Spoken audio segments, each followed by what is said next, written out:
I'm tasting young wood and old wood. I don't know if that's possible. Do you also taste some Viagra wood? Come on. There's that old wood.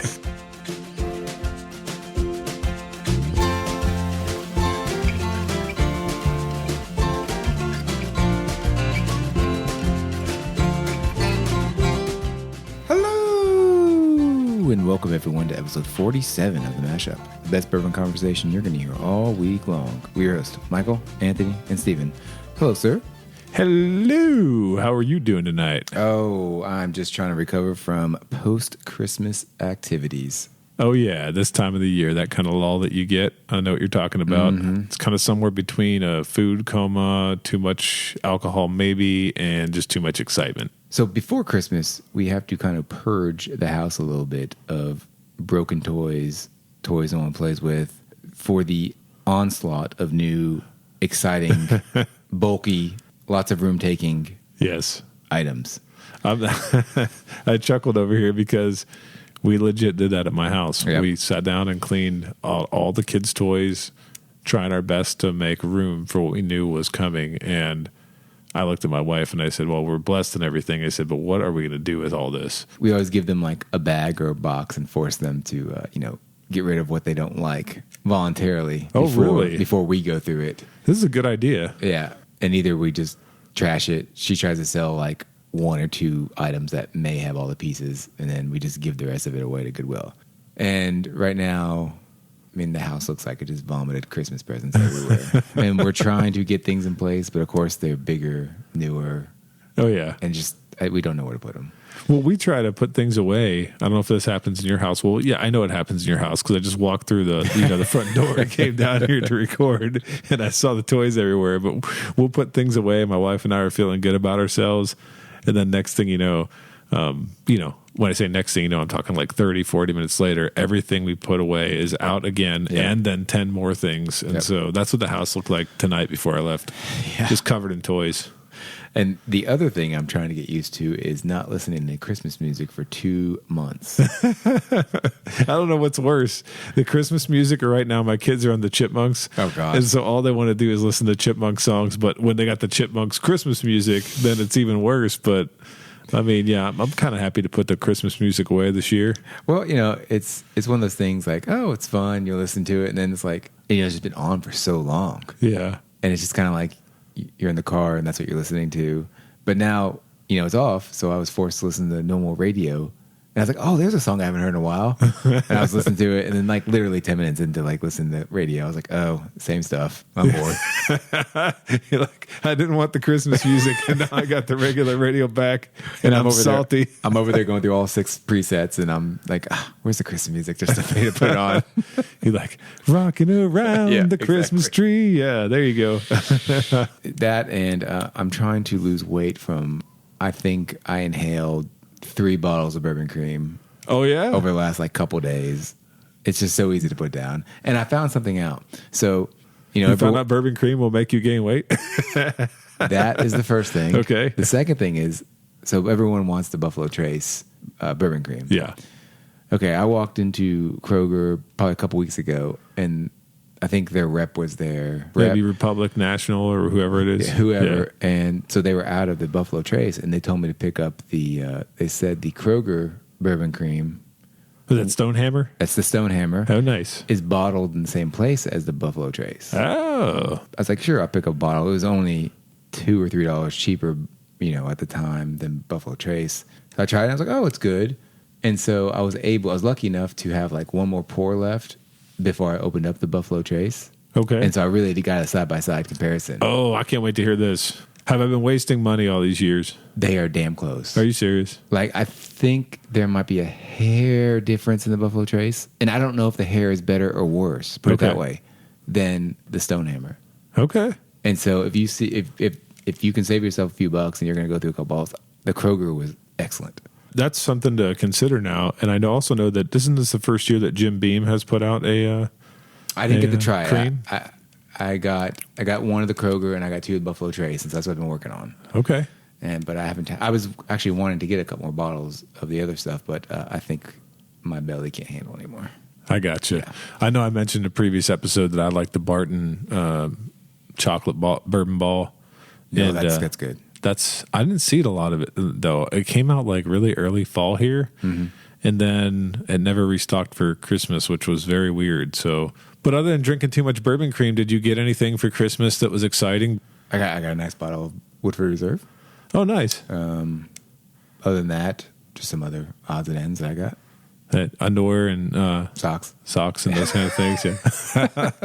Well, I actually, so this is kind of funny. You talked about wanting to lose weight. I was talking about wanting to lose weight. My brothers and I are actually talking about doing a monetary challenge. We're all putting in like an amount of money. We haven't decided yet. My dad maybe as well.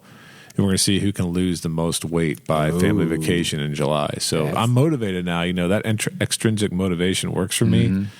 So on the heels of this whole thing about wanting to lose weight, I opened my big gift for my wife, and it's a Bartesian cocktail maker. Right? So you got one of those? Yeah. So this thing is like the Keurig of alcohol. I don't know if you've seen them. They're pretty cool. Yeah. It's like did like a little sample pack come with it?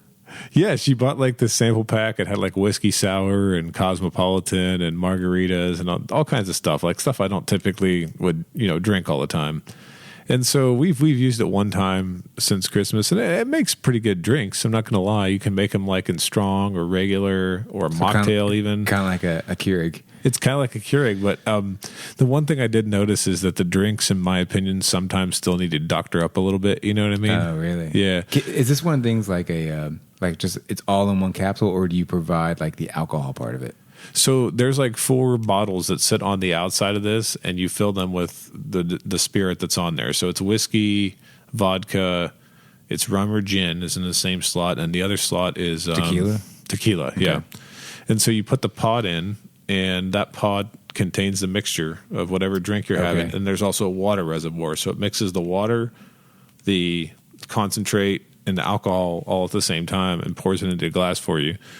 And so it's pretty did cool. It provide the alcohol part of it? No, you provide the alcohol. So you put whatever like quality of alcohol in there you want. Exactly. And it mixes the other stuff into it. Absolutely. Interesting. Yeah. So I'm thinking to myself, I'm going to lose a lot of weight with that in the house, right? Like, it's been a hard day. Let me have like 5 whiskey sours and an old fashioned.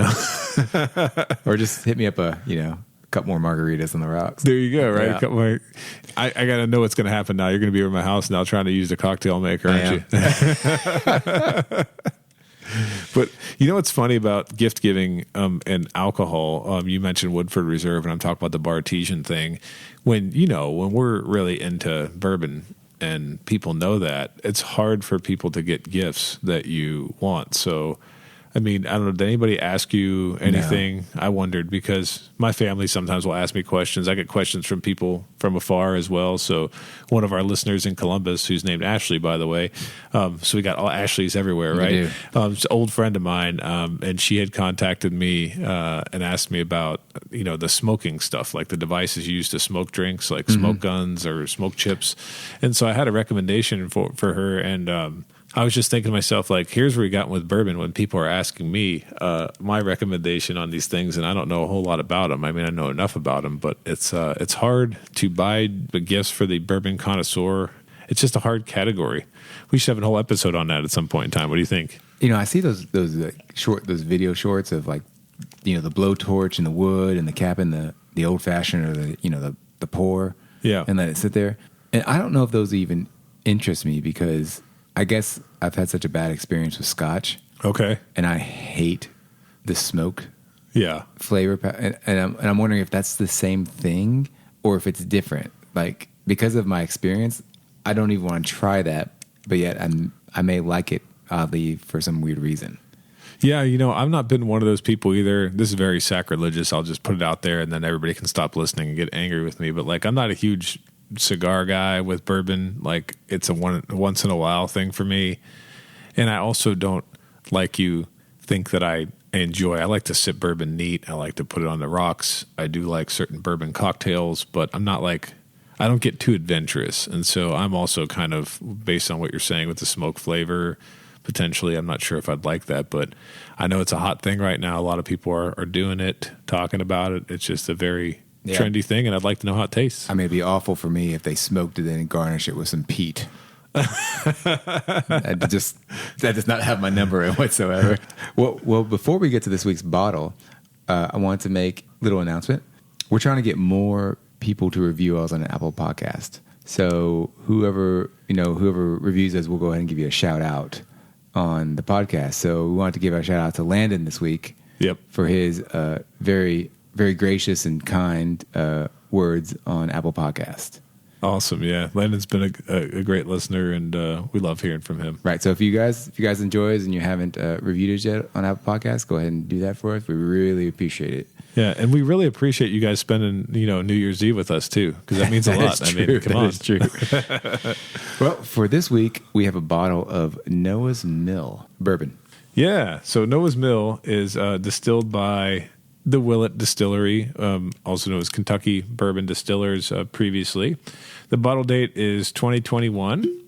The ABV on this one is 57.15. Proof is 114.3.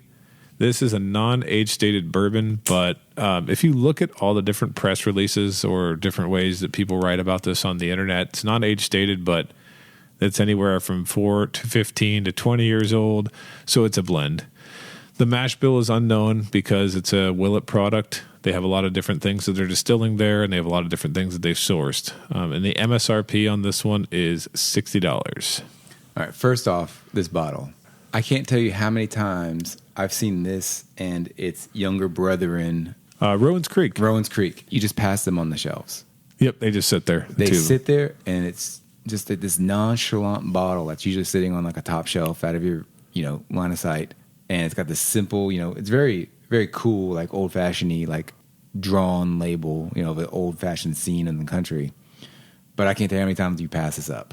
Yeah. And because there's usually only one row of them. It's not like there's 2, 3, 4 of them. It's just one little row and top shelf along with everything else, and you just pass it up. Very interesting bottle because the bottle's tinted. Is that green or brown? I would say is it green or like a yellowish. Yeah. Well, you're asking colorblind guy over here, so it's not happening here. But it's definitely tinted. Yeah, it's tinted, and it gives it like a nice. It almost looks like an iced tea or tea. Yes. Bourbon inside color. I think going back to what you were saying about that, the label, it's the way it's printed. It's very antique looking, and it looks very old, like old Kentucky. Like you can imagine some place that you could happen upon in Kentucky that might look like this. It looks like it should be on a doily.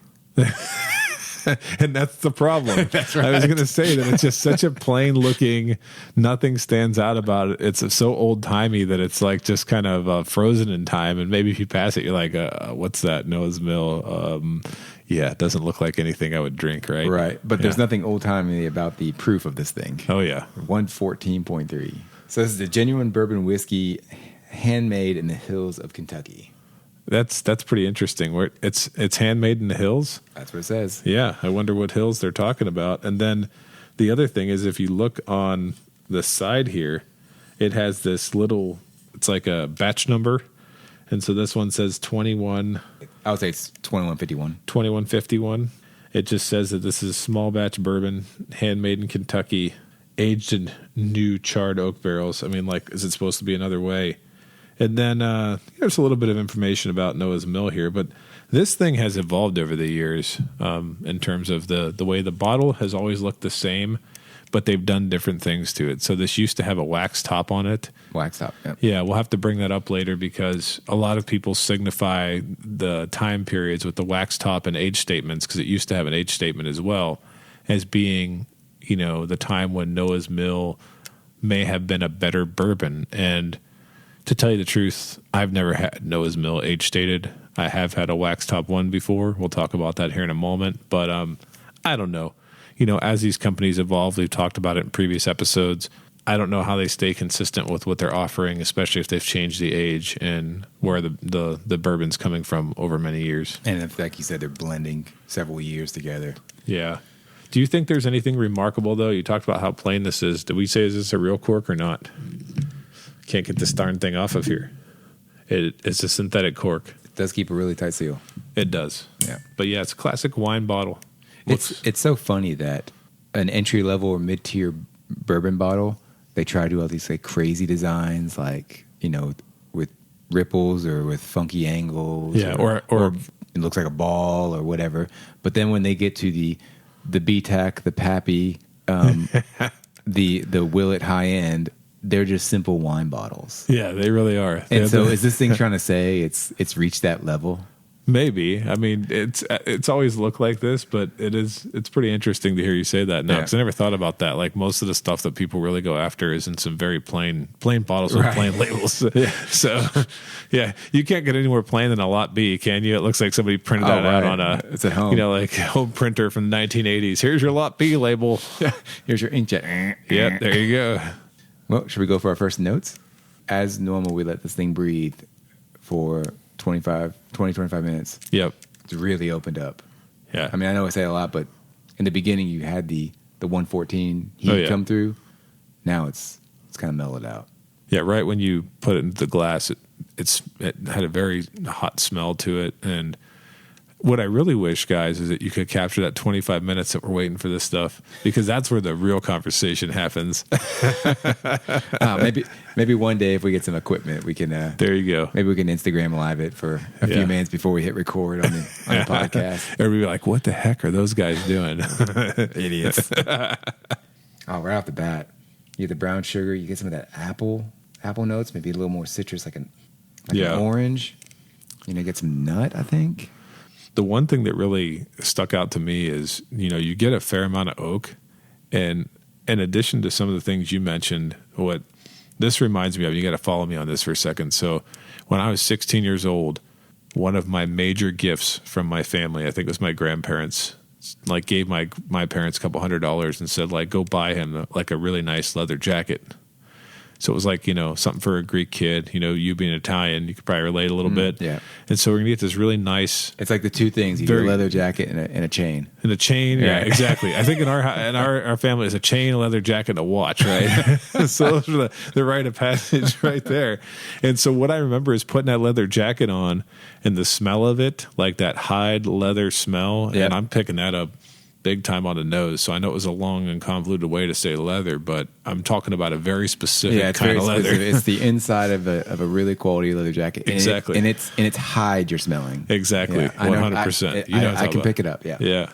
That heavy wood note that we were getting earlier is kind of evaporated. It has mellowed a little bit. I'm looking at the legs, and the color of it is probably just a medium color, not very dark. You would expect it to be a little bit darker for the age range. And that's the thing. You don't know if they're putting 5% of the blend. Exactly. It's high end, and the rest of it's lower proof stuff. But the legs are actually very thin. They kind of fall off the glass. Not very pronounced legs, but pretty interesting. I'm excited to taste this one. Let's go for our first taste. All right. Wow. So there's a little bite. Nothing hard. It's not kind of a short hug for that. Very short hug. Yeah. And here's the one thing to make a distinction on. Sometimes we talk about the hug and we talk about how we can feel it.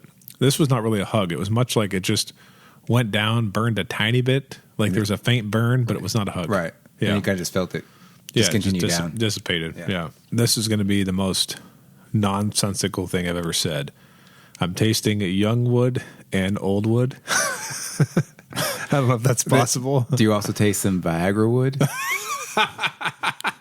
Come on. There's that old wood. Add that to the tasting notes. But no, I definitely get the apples coming through, a little bit of spice. It's almost like... I definitely get the rye is coming through. Yeah, definitely. I'm assuming there's rye in this, but... It tastes like there's rye. We don't know the mash bill, but it definitely has that. What you mentioned to me, and this is going to sound probably unappealing to people, do you know how when you go apple picking in the fall... Yep.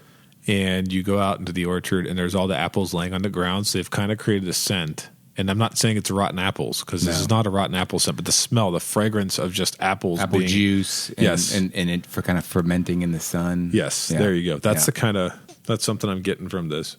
I can't really place it, but you talked about smelling some kind of a nut flavor on the nose. I feel like there might be a little bit of, I want to say, is it almond or cashew? I know those aren't the same thing because almond's different flavor, but I'm picking up something. Yeah, there's definitely a nut note, but I'm like you. I can't put my finger exactly which one. I have a lot to say because this is probably the first time I've tasted Noah's Mill in years. It's probably been, I'm trying to think, I'm trying to mark this by when my parents moved out of their house, because when my parents moved out of their house, they had a bottle of Willet that I had brought them that was sitting in the bottom of their liquor cabinet. And I found it. There was only a couple drinks left in it, and I remember drinking it and thinking that it was damn good.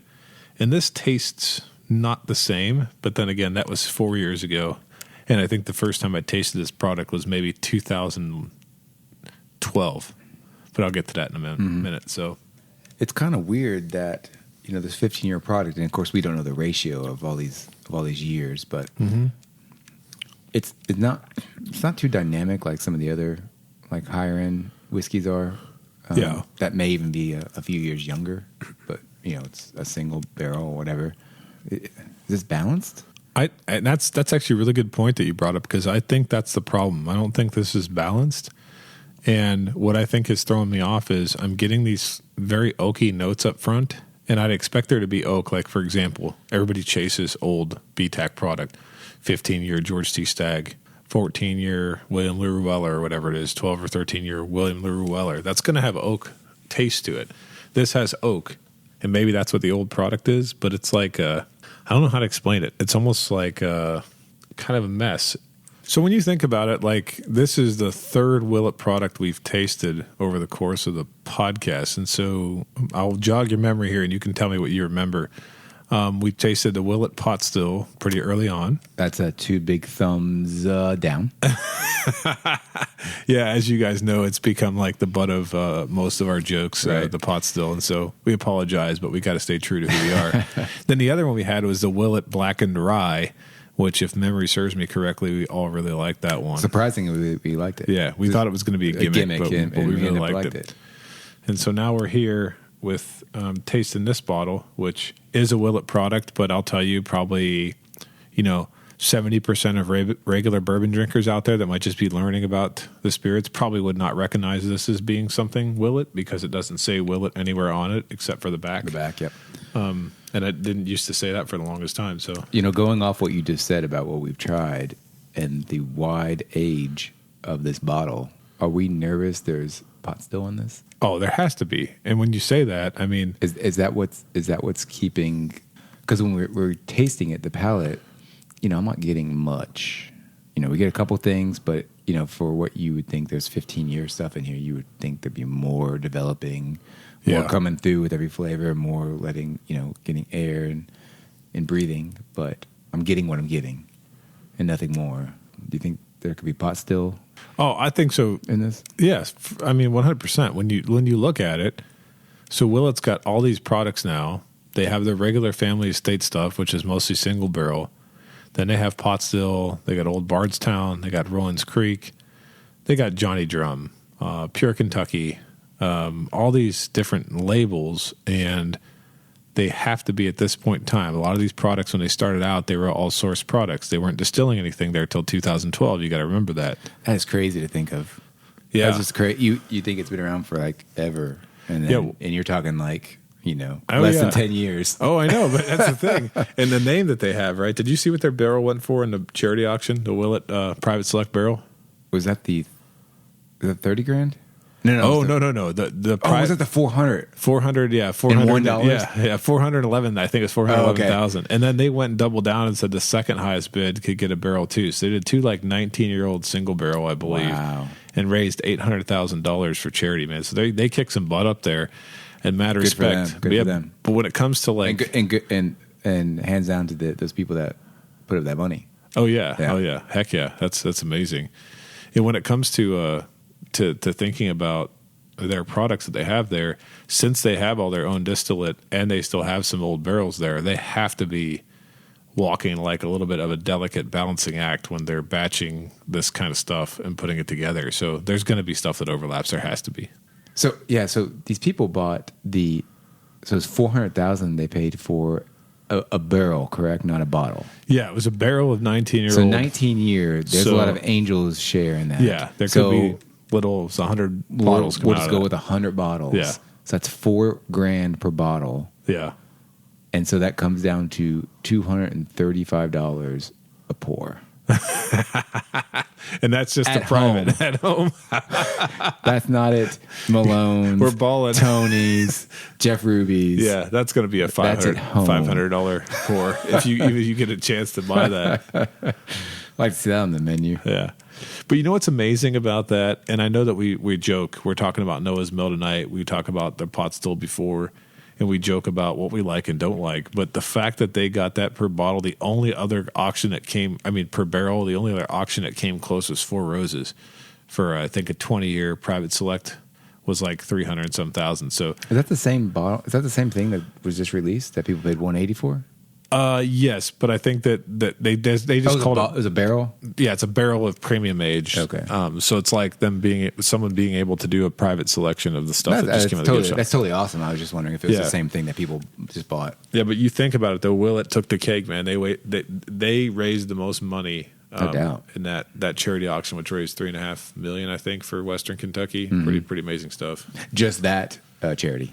Yeah, exactly. Just that one. Yeah, it's insane. So. One thing I want to pivot to talking about is, have you ever tried this before tonight? No. Like I've said, I've passed it so much, and I've always kind of, I've not been afraid to pull the trigger, but, was kind of curious. And I always heard, I always got the names mixed up. And so when I was talking with people, I always forget which one's better, which one's more expensive versus the cheaper one. Yeah. But yeah, I've always wanted to try it. Never have until now. Well, I will say this. I tried it back. This, first of all, I think I've already said this, but if I didn't say it already, I think this released in the mid-90s for the first time. 15-year age statement. I think by the time the late 2000s rolled around, they had rolled the age statement off the bottle, and they had been going with something that said... Don't we love that? Yes, yeah. But, you can't... That stuff's not around forever, right? That aged juice. And so when I had it, the first time I had it was probably, like I said, 2012. It had a wax top on it, and I remember the reason that my wife bought it, she bought it for me as a birthday gift, was because she went to the store naively looking for high-end bottles, and one of the ones that we wanted to find was Black Maple Hill, which was something that Kentucky Bourbon Distillers did way back when, and it was supposed to be some amazing stuff. Well, they said, we don't have Black Maple Hill anymore, but we have Noah's Mill, and the age and everything is pretty comparable in terms of what goes into the bottle. And so she talked to the liquor barn person or whoever it was at the time and ended up getting me this bottle. And I liked it so much. I think that, it took me a lot longer to drink a bottle back then, but I think I did replace it maybe once or twice. And then I took a long drought from this bottle for a long time. So, Anthony, would you pass, try, or buy on the Noah's Mill bourbon? Yeah, this is an interesting one for me tonight because, as I just told you guys, I have bought this bourbon before and I've rebought the bourbon before, but we're talking about the stuff that's on the shelf right now. If you are anywhere, I think this has pretty wide distribution in the country. You can walk into your liquor store and you can find this. And so if you do that, what are you doing? And I think all things considered, it's a nice sip. It's still a little bit incomplete to me, a little bit rough, doesn't remind me of what I loved about it back when I first bought it. And so, but I don't necessarily want to throw it away. So I think I would solidly be a try on this one. Yeah, I'm going to have to agree with you on most of this. I think the nose, once it opened up, is pretty awesome. Lots there. Yeah. The palate was real tame, not very dynamic. The way I was kind of expecting, some of the higher age stuff in this bottle to maybe express itself. Yeah. But I'm pretty happy with it overall. I'm definitely a try. Okay. I might be a try plus on it. Okay. If I got this as a gift, I'd be happy. As far as buying it straight out, it's still a little harsh, I think, on the back end. Yeah. But I would definitely try it, especially if you're somewhere and the bottle's half empty. Absolutely. That thing's had plenty of time to breathe. And that'd be a good pour. Yeah, and I got to imagine that unless you got people that are trying to use the Willett name, that this would be a pretty reasonably priced pour because at retail, I know we said it's the MSRP is 60, yeah. But in most places in Kentucky, I think that you can get this. Do you remember what you paid for this? It was 60. It was 60 right up. Yeah. I've seen it now. Maybe these days are long gone, but I remember being able to get it for between 45 and 55 for the longest time. And sometimes when they run a special, you can get it. So, if you got to imagine of two things: other $50 bottles, and other That's what I things was that thinking are about. close to like barrel strength, because this thing is right up there at 114. And it's pretty smooth. Yes. It's pretty smooth, even though it's been blended. Yeah. It's pretty smooth. I mean, other things we tried that compete with, though, like rare turkey, rare breed, rare turkey. Nobody wants rare turkey. No. That'd be disgusting. I don't know if it's rare. It might be delicious. Yeah. Would you drink rare breed over this? I probably think I would. That's a toss-up, I think. Okay. Think about other things you've tried too, like Stagg Junior comes in at about $50-some if you get a retail. Yeah. Which won't be Stagg Junior much longer. It'll now just be Stagg. Apparently, What do you mean? They're dropping the Junior. Is it still going to be lowercase Stagg? I think so. I think it's just Okay. Stagg versus George T. Stagg. Right. Yeah. I think I'd still be a try plus on this. Okay, Yeah. Try plus. That's good. So, assuming that you get to do something for New Year's tonight, what are you thinking about doing? Because I know in my house, with the kids, since the kids have come around every year, we used to be like, what are our New Year's Eve plans? And now we're like, if we can get the kids into bed and get some time to relax on the couch, we're good. We don't, usually do going out with sitters or anything like that. But any big plans you're thinking of? We have a couple things, and it's sad it's the last minute, but we may just hang out with the neighbors or may just not do anything. But no real plans as of right now. It's kind of weird to say, but yeah. Well, no, I mean, that's the life now that we're parents and got the kids to look after, is that New Year's plans, I guess we celebrate and we're excited about the new year, right? And everything to come. But man, thinking about like, previous plans and how much weight used to be put into that versus what we think about now, it's like, can't we get the kids some sparkling grape juice by 9:00 and get them to bed? I remember a couple of times, I think we came home from where we were and we got them to bed and we got ready for bed, and I think we laid down at like 11:58 and didn't even bother. Yeah. And with that, thanks for listening to this week's edition. Please like and follow us on Facebook, Instagram, and Twitter at TheMashupKY. Also, let us know your thoughts on the file in the comment section. Until next time, keep it neat.